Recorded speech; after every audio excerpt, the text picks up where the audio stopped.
এখন আপনি যে কথাটা আনলেন যে পাবলিক সেন্টিমেন্ট, হ্যাঁ এটা ঠিক যে যদি এখন আওয়ামী লীগকে কার্যক্রম করার জন্য সুযোগ দেয় অবশ্যই জনগণ এই ক্ষমতাসীন সরকারের বিরুদ্ধে মাঠেও নামতে পারে।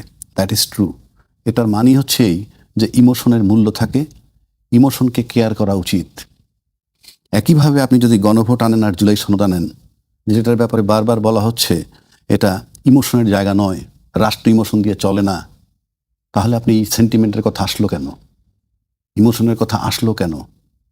তারা গণহত্যা করেছে এবং গণহত্যা করছে ফাইনালি যদি আপনি ধরেন আমাদের কাছে আনসিন, আমরা কিছু দেখি নাই, কিন্তু যেভাবে গুলি টুলি চালানো হয়েছে, হেলিকপ্টারের গুলি বলেন, মাঠে সরাসরি গুলি বলেন, যেটাই বলেন না কেন, সেটা একটা চূড়ান্ত ডিরেকশন কিন্তু টপের কাছ থেকে আসতে হয়েছে। টপের কাছ থেকে না আসলে শুধু আসলেই হয় না, টপ আবার গ্যারান্টি দিছে 2014 সালের পর থেকে বা ক্ষমতা থেকে চলে যাওয়ার 5-7-10 বছর আগে থেকে যে সমস্ত কর্মকাণ্ড করছে এই প্রশাসনের লোকজন, সবাই কিন্তু পার পেয়েছে। ওই 10 বছরে কিছু হয় নাই, এখনো কিছু হয় নাই। যারা পালাইছে তারা হয়তো একান্তই ওই যে কিছু মেরে পিটাইয়ে মারছে এই ধরনের ভয় থেকে পালাইছে, কিন্তু আলটিমেটলি কিছুই কিন্তু হয় নাই। তো এখন তো আজকে এই সেন্টিমেন্টে গুরুত্ব দিচ্ছেন শুধুমাত্র আপনি ক্ষমতায় থাকার জন্যে। এখানে তো সেন্টিমেন্টের কোনো জায়গা হওয়া উচিত না। সেন্টিমেন্ট মানে কিন্তু ইমোশন। ইমোশনের জায়গা হবে কেন? বীরদর্পে কাজ করবেন। আপনি তো জুলাই সনদ কার্যকর করছেন না, গণভোটকে মানছেন না, এনে গণভোট অধ্যাদেশ বাতিল করে দিছেন। সেটার পরিপ্রেক্ষিতে জবাব আসে এইরকম যে এটা কি ইসের জায়গা না, ইমোশনের জায়গা না, রাষ্ট্র ইমোশন দিয়ে চলে না। বিষয়টা কনফিউজিং, কন্ট্রাডিক্টরি হলো না? আপনি তো একটা স্ট্যান্ডে থাকবেন, এতগুলা লোক মরল যেভাবেই হোক সেটাকে আপনি কোনো গুরুত্ব দিবেন না এবং সেটাকে চিন্তা করে যে একটা বড় দল একটা সেন্টিমেন্ট। আমি কিন্তু এটার পক্ষে বিপক্ষে না। আপনি দল বন্ধ করবেন কি করবেন না ভিন্ন কথা। অন্তর্বর্তীকালীন সরকার যখন এটাকে নিষিদ্ধ করা হয়েছিল কিংবা বন্ধ করতে চাইছিল আওয়ামী লীগের রাজনীতি, তখন কিন্তু আজকে ক্ষমতাসীনরা তখন বলছিল আমরা অ্যাডমিনিস্ট্রেটিভ অর্ডার দিয়ে কোনো কিছু বন্ধ করতে চাই না এবং যারা অপরাধী তাদের বিচার হবে, কিন্তু রাজনৈতিক অধিকার হরণ করা ঠিক নয়। কিন্তু আজকে রেজাল্টটা কি দাঁড়াইলো? সো ইউ আর পেইং যে আপনি আপনার নিজের অবস্থানটাকে সবচেয়ে বেশি দেখতেছেন সব দিক থেকে।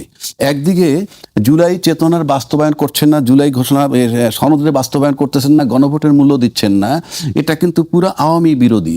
এই জুলাই সনদ বাস্তবায়ন যদি করেন, গণভোটের আলোকে যদি সংবিধান সংস্কার হয়, সব আওয়ামী লীগের বিরুদ্ধে যায়। সেটা না করা মানে কিন্তু আওয়ামী লীগের পক্ষে থাকা। আপনি বিষয়টাকে ওইভাবে চিন্তা করতে হবে। আবার সেন্টিমেন্টের মূল্য দিচ্ছেন, কোন জনগণের সেন্টিমেন্টের মূল্য দিচ্ছেন? তাহলে জুলাই জনগণ যারা চাইছে তারা জনগণ না? সব মিলে জনগণ দলে তারাও জনগণ। তাহলে আপনি যে সেন্টিমেন্টের গুরুত্ব দিচ্ছেন সেটা কি আপনার জনগণের নিরাপত্তার জন্যে, যারা আপনার দলের সাথে সংশ্লিষ্ট?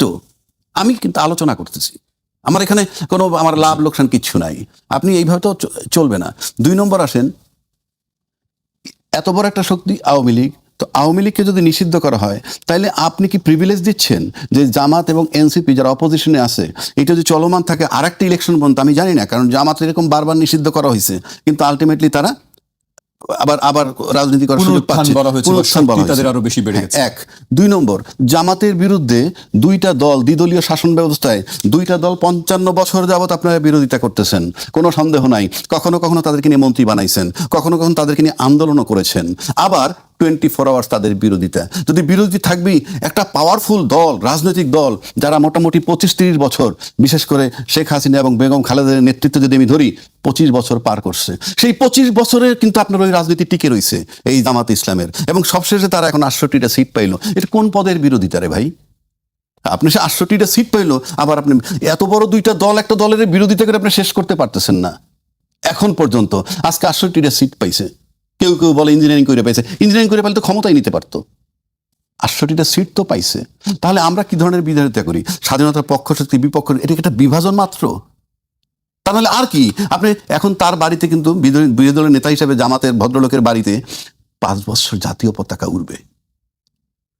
সুতরাং আমি মনে করি বাংলাদেশের এই বিভাজন দূর হওয়া দরকার। এই স্বাধীনতার পক্ষ শক্তি বিপক্ষ শক্তি, আমরা বাংলাদেশি যদি আমরা ভাবতে না পারি তাহলে এইগুলো চলমান থাকবে। এখন আসি আবার সেই জায়গাটায় ফিরে আসি, পাবলিক সেন্টিমেন্টের মূল্য দিয়ে যখন আপনি এই তাদের কার্যক্রম নিষিদ্ধ রাখছেন, তার মানে কি আপনার ইচ্ছা নাই নিষিদ্ধ রাখার? আপনাদের ব্যাখ্যায় মনে হয় আপনার নিষিদ্ধ রাখার ইচ্ছা নাই। এটা আরো মানে আছে।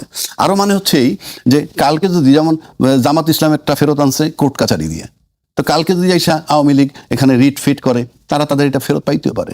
বাট আমি একজন সাধারণ লোক হিসাবে আমি বলবো আজকে পর্যন্ত আমি আওয়ামী লীগের কোনো অনুশোচনা দেখি নাই। আর অনুশোচনা দেখলেই বা আপনি মাফ করবেন কেন? বিচারটা প্রপারলি হওয়া উচিত। আমরা এত বেশি কনফিউজিং, বিচারের দিকেও গুরুত্ব দিচ্ছি না। ঠিক আছে, আপনি প্রপারলি বিচার করে ফেলেন না খুব দ্রুত। ট্রাইব্যুনালে মামলা হয়েছে, সবকিছু রায়গুলো তো হয়ে যেতে পারে। ইতিমধ্যে আবু সাইদের মামলার রায় হয়েছে, রায় নিয়ে আমি বিতর্ক করবো না, রায় নিয়ে অনেক কথা হয়েছে। আমি ফেসবুকে দেখলাম একজনে বলছে আমরা নির্দোষ, ওগুলো নিয়ে আমার কথা নাই, কারণ কোর্ট জাজমেন্ট দিছে, সেটা ভিন্ন কথা। কোর্টের জাজমেন্ট নিয়ে আমি কথা বলতে চাই না। ন্যায় অন্যায় সেটা কোর্ট যাচাই করবে, আরও ফোরাম আছে। এইবার আসেন, এই যে নিষিদ্ধ করে থাকতে পারতেছি বা সেন্টিমেন্টের উপরে গুরুত্ব দিতেছি, বিষয়টা আসলে কি? বিষয়টা কি বিএনপি অর্থাৎ আওয়ামী লীগ যাদের উপর নির্ভর করতো, প্রত্যেকটা দলের কিন্তু একটা শক্তি থাকে, এবং আভ্যন্তরীণ শক্তিটাই আমি বলবো। আভ্যন্তরীণ শক্তির ভিতরে হলো মিডিয়া, অ্যাডমিনিস্ট্রেশন, প্রশাসন বলতে মিলিটারি প্রশাসন, পুলিশ প্রশাসন, এগুলো হলো সরকারের যন্ত্র। আর অন্যান্য প্রশাসন যেটি আছে ওইগুলো ওই যন্ত্রণা। অন্যান্য প্রশাসন দুর্নীতির মামলায় ঢুকাবে, আপনি ইনকাম ট্যাক্স ফাইল নিয়ে নাচাবে, নানান কিছু করতে পারে।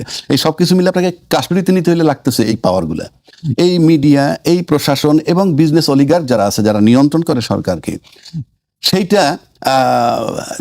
সেইটার গ্যারান্টি দরকার যে কোনো দলের ক্ষমতায় থাকার জন্য, সেটার গ্যারান্টি দরকার। এবং এই শক্তিগুলার বুদ্ধিদাতা কারা, সেটা অন্য চ্যাপ্টার। কিন্তু যদি এইটাকে চিন্তা করে যে এই তিনটা কমিউনিটি আমার থাকা দরকার, সেই তিনটা কমিউনিটির কাছে নিশ্চয়তা পাওয়ার জন্য এই সমস্ত করতে হচ্ছে কিনা, সেটা একটা বিষয়। পাশাপাশি আপনি যদি আসেন, আমরা আগে যে সেন্টিমেন্টটা দেখছি তাতে আওয়ামী লীগ অন্তর্বর্তীকালীন সরকার নিষিদ্ধ করছে। তখন যদি আজকের বিএনপি সরকার আরো বুদ্ধিমান হইতো, তখন ওই মুহূর্তে যদি তাকে দিয়ে আওয়ামী লীগটাকে নিষিদ্ধ করা যেত, সমস্ত ব্লেম কিন্তু আজকে চলে যেত ইন্টারিম গভর্নমেন্টের উপরে। সেটুকুও তাদের বোঝার ক্ষমতা হয় নাই। কার বুদ্ধিতে তখন তারা এগুলো অপোজ করছে আমরা ঠিক জানি না। অনেক কিছু করানো যেত ওই অন্তর্বর্তীকালীন সরকারের দিয়ে, এবং সবটা কিন্তু তার উপরে চাপাইয়া দেওয়া যেত। এবং আমার ধারণা যে আজকে যদি বেগম খালেদা জিয়া বেঁচে থাকতেন, তাহলে আমার কাছে মনে হয় ইউনূস সাহেব লম্বা সময় না পেলেও ওই 1.5 বছর খুব পিসফুলি থাইকে যেই কাজগুলা এখন করতে চাচ্ছে অনেকে, যেমন এই যে নিষিদ্ধ করা, এই সমস্ত কাজগুলা অন্তর্বর্তীকালীন সরকার দিয়ে করানো যেত নিজে নির্দোষ থেকে। পাশাপাশি আরেকটা কথা বলি, এইগুলোর সাথে রিলেটেড হলো আবার শিরিন শারমিন চৌধুরী। এখন শিরিন শারমিন চৌধুরীর গ্রেপ্তার করলো সম্প্রতি। শিরিন শারমিন চৌধুরীর গ্রেপ্তারটা কেন করলো? আমার ধারণা বলছি, আমি তো শিরিন শারমিন চৌধুরী গ্রেপ্তার না করলে তো পারতো, কিন্তু আমার কাছে মনে হয় শিরিন শারমিন চৌধুরী প্রায় 1.5 বছর যাবৎ বাংলাদেশে সার্ভিলেন্সে ছিল। তা না আপনি খুঁজে পাবেন কোত্থেকে? সার্ভিলেন্সে ছিল, সময় মতো তাকে ধরছে। এটার মানে হচ্ছেই যে একটা সময় হয়তো আওয়ামী লীগের রাজনীতি করতে দিতে হবে, আমার ধারণা। সেক্ষেত্রে কারা করবে? প্রধানমন্ত্রী যিনি সাবেক, উনি করতে পারবেন না, কিন্তু উনি এখন পর্যন্ত ছাড়ছেন না, উনি কিন্তু ওনার পথ ছাড়েন নাই। মানে ক্ষমতার লোভ মানুষের এত, এখনো কিন্তু ছাড়তে পারতেন ভারত বসে, যে ঠিক আছে অন্য কাউকে আমি বানাই দিলাম। তো আমার ধারণা শিরিন শারমিন চৌধুরী কাস্টডিতে গেছে, কি ইস্যুতে ধরছে আমি তা জানি না, তবে তার জামিন পাওয়াটা আমার কাছে মনে হয় গ্রহণযোগ্য। হত্যা মামলা দেখানো যাই দেখেন, তারা হেভিওয়েট জামিন পেতেই পারে। হয়তো যখন জামিন পাবে তাহলে সে ক্লিন ইমেজে থাকলো, অর্থাৎ তখন সে ফ্রি মুভ করতে পারবে। এই গ্রেপ্তার না হয়ে ফ্রি মুভ করলে একটা কোশ্চেন আসতো পাবলিক সেন্টিমেন্ট। এই যে কথাটা বলছে রুহুল কবির রিজভী, যে সেন্টিমেন্ট, যে এখন যদি শিরিন শারমিন যদি এমনি ঘুরতে থাকতো, তাহলে হত্যা মামলা সে ঘোরে কেমনে, ফেসিস্টের দোষর ঘোরে কেমনে, হ্যাঁ, এই গ্রাউন্ডে তিনি দিয়েছেন। অথচ ফেসিস্টের দোষর রাষ্ট্রপতি কিন্তু বহাল তবিয়তে আছে। You see the politics. মানে আমার কাছে এটা আলোচনা করতে এখন ভালো লাগে না ইনফ্যাক্ট। তো আমার মনে হয় আলটিমেটলি একটা সার্টেন টাইম দেখা যাবে শিরিন শারমিন চৌধুরী রিলিফ পাবে। রিলিফ পাওয়ার পর যদি কখনো সুযোগ আসে যে ক্লিন ইমেজের ইয়ে করবে, সেক্ষেত্রে তারা নেতৃত্ব দিতে পারে। জি, আপনার কাছে ভালো না লাগলেও আমাদেরকে শুনতে হবে এবং আমাদেরকে প্রশ্ন করতে হবে, বলতেই হবে, মানুষ জানতে চায়। আমি রুবেল ভাইয়ের কাছে আসতে চাই। রুবেল ভাই, অনেকেই বলছেন যে আসলে নিষিদ্ধ করে কোনো স্থায়ী কোনো সমাধান হয় না। যেমন জামাতের প্রসঙ্গটি তিনি তুলছিলেন, জামাতকে অনেকবার নিষিদ্ধ করার চেষ্টা করা হয়েছে, আবার জামাত আরো শক্তি নিয়ে ফিরেছে, পুনরুত্থান হয়েছে, যেটি আন্তর্জাতিক সংবাদ মাধ্যমে সবসময় বলা হচ্ছে। আপনি আসলে কিভাবে দেখছেন? সবাইকে শুভেচ্ছা, দূরের এবং কাছের। আসলে বলা যায় সেই ছোটবেলা থেকেই, স্কুল জীবন থেকেই, ঠিক আছে, যে জামাতের রাজনীতি নিষিদ্ধ করতে হবে, এই স্লোগান বহুবার আমি উচ্চারিত করছি, বহুবার বহু জায়গায় ব্যাখ্যা দিয়েছি। সেই স্কুল জীবনে একটা ছোট্ট স্কুল ঘর থেকে শুরু করে, কলেজ থেকে শুরু করে, ঢাকা বিশ্ববিদ্যালয়, অপরাজয় বাংলা থেকে শুরু করে, সর্বত্র হচ্ছে আবার ছাত্র রাজনীতির আমলে আমরা বারবার জামাত এবং শিবিরের বিরুদ্ধে কথা বলেছি। জামাত শিবির তো শুধু ৭১-এর ঘটনা ঘটাই নাই, জামাত শিবির হচ্ছে গিয়ে দশকে ঘটনা ঘটাইছে। আমাদের প্রচুর সহকর্মী আছে, আমার বন্ধু আছে যাদেরকে হত্যা করেছে, শিক্ষাঙ্গনে তাদেরকে হত্যা করেছে, কখনো চিটাগাং কলেজে হত্যা করেছে, কখনো রাজশাহী মেডিকেল কলেজে হত্যা করেছে, হত্যা তারা করেছে, কখনো বিশ্ববিদ্যালয়ে হত্যা করেছে। ফলে এই হত্যাকারী সংগঠনটির বিরুদ্ধে ছোটবেলা থেকে বলে আসছি। শেখ হাসিনা তো দীর্ঘ সময় একবার একটানা থাকলেন 16-17 বছর, আবার মাঝখানে 5 বছর, 5-17 গেলে 22 বছর ক্ষমতায় ছিলেন। হ্যাঁ, এই ক্ষমতায় থাকার সময় তিনি এই জামাতকে নিয়ে খেলছেন আর কি, মানে এটা ইঁদুর বিড়াল খেলার মতো। ওকে না করাই নিষিদ্ধ, হ্যাঁ, আবার ওকে পুরোপুরি গণতান্ত্রিক অধিকার দেয় না, ওকে নিয়ে একটা হচ্ছে গিয়ে এক ধরনের খেলা, ওকে একটা জুজু বানিয়ে খেলাচ্ছেন আর কি। খেলতে খেলতে যখন একদম নাকের আগায় দম এসে গেছে, যে তিনি বুঝতেছে আর কিছু পারা সম্ভব না, 3 তারিখ হয়ে গেছে আগস্টের, তখন তিনি শেষ মুহূর্তে তাদেরকে নিষিদ্ধ করলেন আর কি। এবং নিষিদ্ধ করে তারা হলো কি করলেন, তার নিষিদ্ধ করার 48 ঘন্টা পর তিনি নিজেই হচ্ছে নিষিদ্ধ হয়ে গেলেন, তিনি নিজেই বাংলাদেশ থেকে হলো গায়েব হয়ে গেলেন আর কি। রাষ্ট্রীয় পৃষ্ঠপোষকতাই অবশ্য গায়েব হয়েছিলেন, বাংলাদেশ থেকে পালাতে পেরেছিলেন আর কি। এই যে অবস্থা বাংলাদেশের, সেই অবস্থা থেকে আমরা যদি আজকে তাকাই আর কি, যে হ্যাঁ, একটা গণ অভ্যুত্থান হয়েছে, এবং এই গণ অভ্যুত্থান হচ্ছে অত্যন্ত রক্তাক্ত একটি গণ অভ্যুত্থান, হৃদয় বিদারক একটি গণ অভ্যুত্থান। সেখানে হচ্ছে মানে সবারই হচ্ছে নেতাকর্মী শহীদ হয়েছে, সাধারণ ছাত্ররা শহীদ হয়েছে, আমাদের মতো কমিউনিস্ট পার্টিরও হচ্ছে 4 জন সদস্য তো শহীদ হয়েছে। বিএনপি দাবি করতে পারে তার 400, আমার তো 4 জন, আমার তো 1%, ভোট তো 1% পাই না, কিন্তু শহীদ তো হচ্ছে 1%, কখনো 2%, কখনো 50% শহীদ হই আর কি, ইতিহাসের বিভিন্ন প্রেক্ষাপটে। কিন্তু আমার তো হচ্ছে শহীদ আছে, তো সেই শহীদ থাকার কারণে হচ্ছে এই সেন্টিমেন্ট তো আমাদের আছে, যে আমাদের শহীদের পরিবারগুলো তো বলছে যে তোমরা তো কোনো বিচার টিচার তোমরা তো পারবাই না, এমনকি যারা ক্ষমতায় গিয়েছে বা যারা পার্লামেন্টের বিরোধী দল আছে তারাও তো বিচার নিয়ে খেলাধুলা করছে আর কি।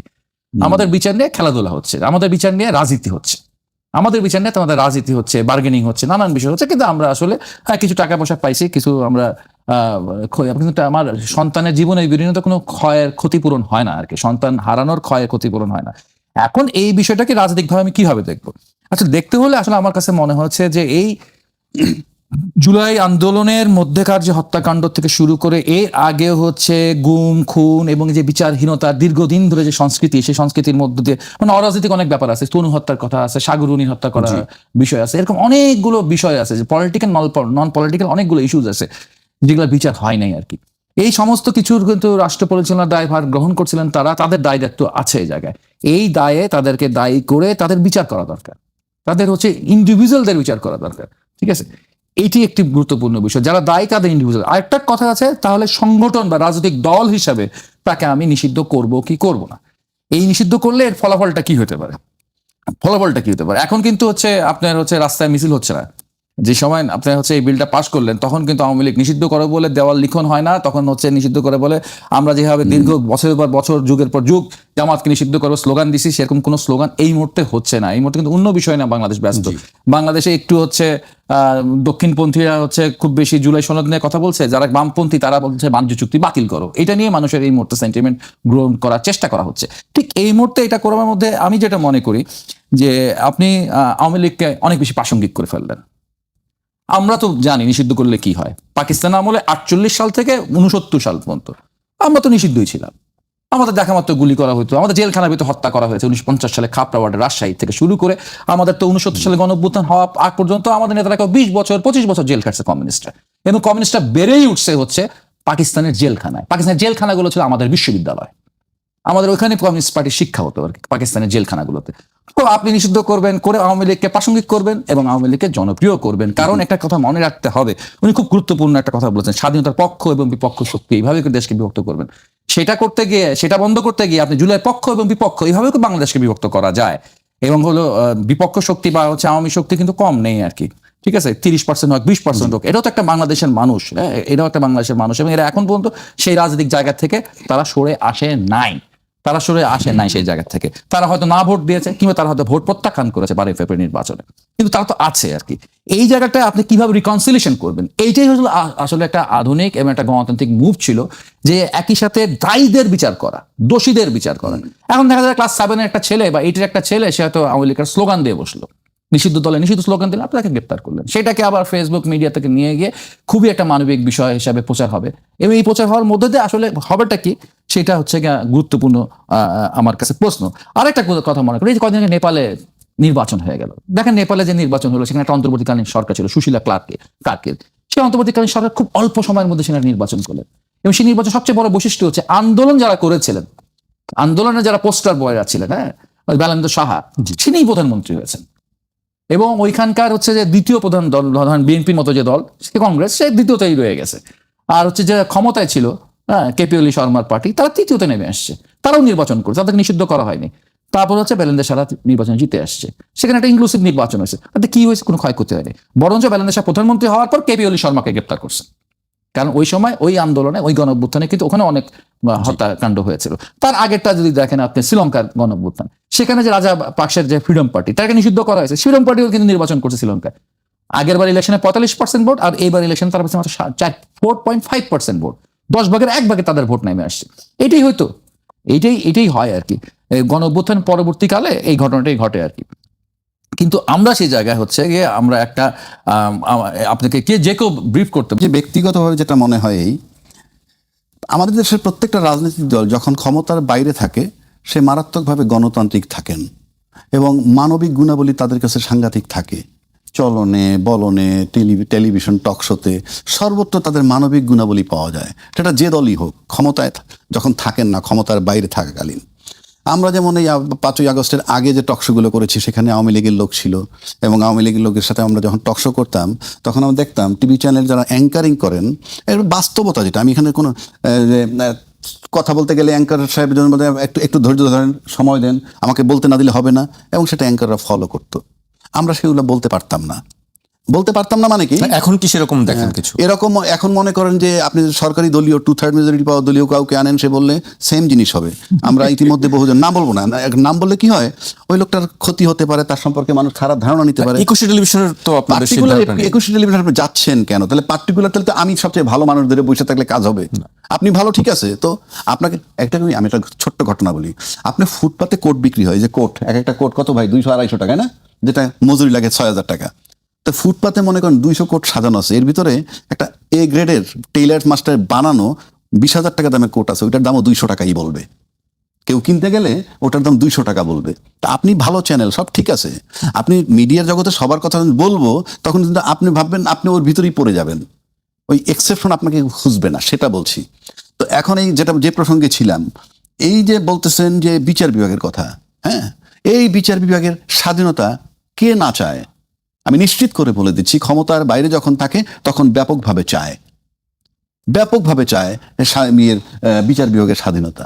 বিচার বিভাগের স্বাধীনতাটাকে যদি আপনি পরাধীন করে ফেলেন, নিয়োগকর্তা যদি সরকার হয়ে যায়, আমার এত মামলা বোঝার দরকার নাই, নিয়োগকর্তা যদি সরকার হয়ে যায়, তাহলে আপনি দেখবেন সরকার পক্ষের, এই দেশের মানুষ তো বিচারক কিন্তু তার এজলাসে বসে বোঝেন কি, যে ক্ষমতাটা, দায়িত্বভার কার উপরে সবচেয়ে বেশি, সে সবচেয়ে বেশি কেয়ারিং হবে।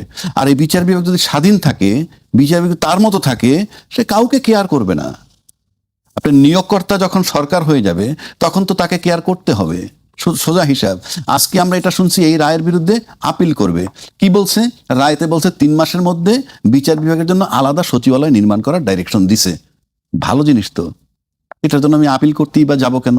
আপিল করতে যাওয়ার প্রয়োজনই বা কি? আমি তর্কের খাতিরে বলছি, আমি যদি গণতন্ত্রে বিশ্বাসী হই, আমি যদি বিচার বিভাগকে মজবুত করার জন্য বিশ্বাসী হই, তাহলে তো আমার এখান থেকেও আমি উচ্চ আদালতে কেন যাব? আর যদি আমি সেটাই বিশ্বাসী নাই, তাইলে আমি যাব না। এখন আমি ব্যক্তিগতভাবে জানতে চাইবো, বুঝতে চাইবই যে এটা যদি উচ্চ আদালতে যায়, আমি আজকে এই জনতার মাঝে, আপনাদের মাধ্যমে জনতার কাছে না, পুরা দেশের কাছে, তথা বিচার বিভাগের যারা প্রধান, তাদের কাছে আমি দেখতে চাই যে আমার বিচার বিভাগ কিভাবে কাজ করে। এটা খুব দ্রুত অ্যাপিলেট ডিসিশন নেন এবং তারা সিদ্ধান্ত দেন। এই সিদ্ধান্ত থেকেই আমাদের যা রায় হয়ে যাবে যে আমরা কি সরকার দ্বারা বিচার বিভাগ পরিচালিত, না বিচার বিভাগ দ্বারা সরকার নিয়ন্ত্রিত, সেটা আমরা খুব দ্রুত দেখতে চাই। কেননা এটা যদি আপনি দ্রুত না করেন, তাহলে হাইকোর্ট যে রায় দিচ্ছে